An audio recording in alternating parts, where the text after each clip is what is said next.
पूर्वी नेपालका कति ठाउँका नाम हप्ताभरिका बारबाट राखिएका पाइन्छन्।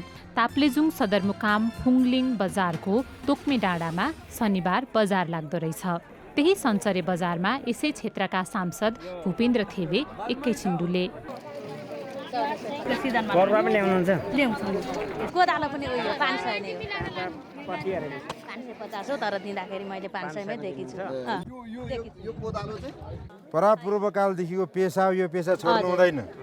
अब यो पेसा तपाईँहरूले छोड्नु हो भने त खेती किसानै छोडे भइगयो।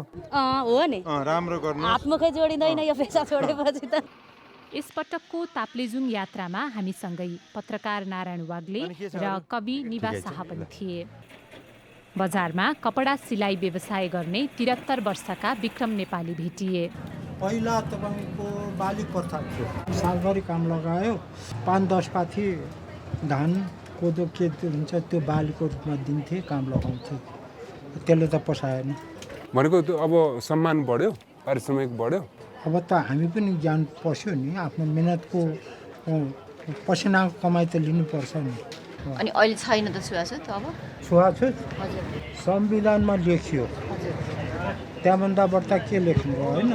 अब हामीलाई चित्त नबुझेको कुरा एउटा खुल्ला दिशामुक्त भनेर चाहिँ माथिबाट अभियानै चलाएको छ सरकारले। तर यो छुवाछुत भनेर संविधानमा लेखेको कुरा चाहिँ चलाएको छैन, मौन बसेको छ। त्यो किन मौन बसेको? 7 प्रदेशको संविधान बन्यो नि, के छ यहाँको मानसिकता, तपाईँहरूको धारणा के छ? जनतालाई आल्मा ल्याउने गर्ने मात्रै जस्तो लाग्छ है। नेपाल सरकारले स्थानीय निर्वाचनको कुरा आएको छ, अब सीमाङ्कनै नतोकिकन अब त्यहाँ हुने अवस्था छैन, तराईको समस्या आएको छ होइन। बजारमै भेटिएका महिलाहरूले आफ्ना सांसदलाई बिजुली र बाटोको अप्ठ्यारो सुनाए। माघदेखि हिउँदो महिनादेखि बत्ती छैन हाम्रोमा, एकदमै छैन। बत्ती नै छैन भन्ने त अनि जिरो ठप्प बत्ती के भाउ? बजार बस्ती बढी भयो, भोल्टेज थोरै भयो, त्यस कारण अब पुग भयो। केन्द्रमा कराएको छु, प्रधानमन्त्री कार्यालयमा कराएको छु। अब यो ताप्लेजुङको 33 किबीको लाइन के भयो, के गर्यो भन्दाखेरि त्यहीँबाट मैले एउटा जानकारी के पाएँ भने टेन्डर भएको छ। हिजो दिनभरि तपाईँहरू ताप्लेजुङ बजार अनि वरपर घुम्नुभयो, के देख्नुभयो तपाईँले ताप्लेजुङमा? यहाँको सम्भावना हेरी चाहिँ विकासको काम कम भएको। 15 वर्षसम्म स्थानीय निकायको निर्वाचन नहुनु सबैभन्दा दुःख र कालो धब्बा हो।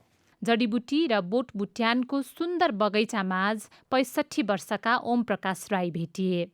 सानो 12 वर्षको उमेरदेखि नै म चाहिँ अर्काको भेडागोठला, गुरुङहरूको भेडागोठला चाहिँ भएर बसेँ। जङ्गलमै खाने, जङ्गलमै सुत्ने भएको कारणले गर्दाखेरि म प्राकृतिक प्रेमी भएँ। त्यसरी कति वर्षको गोठ भन्नुभयो? म करिब 30-35 वर्षको उमेरसम्म जङ्गलमै रहेँ, गोठमै रहेँ।